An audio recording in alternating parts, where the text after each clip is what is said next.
Spinoza était au fond le premier publicitaire connu et reconnu, car il disait « Je ne désire pas les choses parce qu'elles sont belles et bonnes, c'est parce que je les désire qu'elles sont belles et bonnes. » Et pour moi, il avait tout compris. Le désir précède le besoin.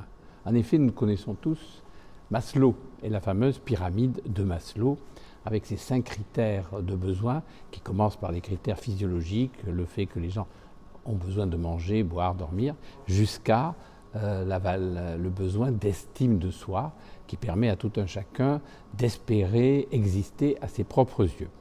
Aujourd'hui, les besoins sont souvent très remplis, parce qu'il y a énormément de concurrents, il y a énormément de produits, et ce n'est pas par l'accumulation des produits et même l'expression des besoins que l'on peut atteindre sa cible.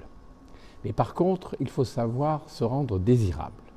Et sans vouloir mettre en avant mon ego surdimensionné, puisqu'il existe la pyramide de Maslow, la pyramide des besoins de Maslow, me suis-je permis d'imaginer la pyramide des désirs de Shapiro. Alors cette fameuse pyramide, j'espère qu'elle deviendra fameuse, met l'accent sur 5 types de désirs. D'abord, un désir d'inattendu.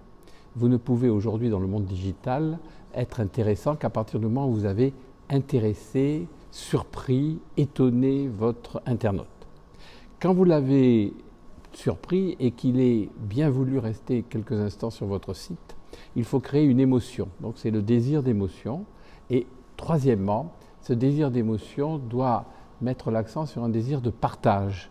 Parce qu'effectivement, quand vous êtes dans un milieu communautaire et on développe de plus en plus l'esprit de collaboration, eh bien, vous avez envie de partager les informations.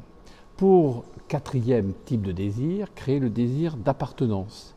Aujourd'hui, également, les gens souhaitent participer à des clubs, participer à des communautés, participer à un ensemble de partenaires pour exister. Et pour finir, on rejoint un peu ce qu'a dit Maslow, mais sur un plan plus du désir, c'est le désir de valorisation de soi, pas uniquement vis-à-vis de soi-même, mais vis-à-vis des autres. Donc la pyramide des désirs de Shapiro précède la pyramide des besoins de Maslow. Et ce qui est intéressant en termes de communication, c'est qu'à chaque type de désir, il y a un type de communication spécifique que je vous incite à mettre en œuvre. À l'inattendu, c'est en général la ligne éditoriale et tous les éléments de SEO, SIA pour être bien référencés.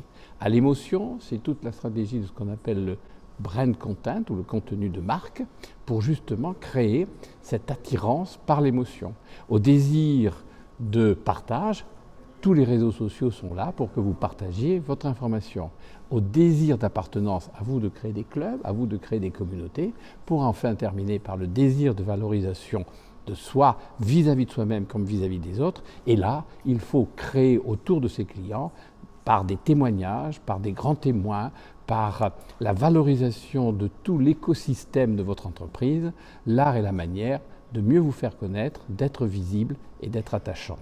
Vive la pyramide des besoins de Maslow et vive la pyramide des désirs de Shapiro.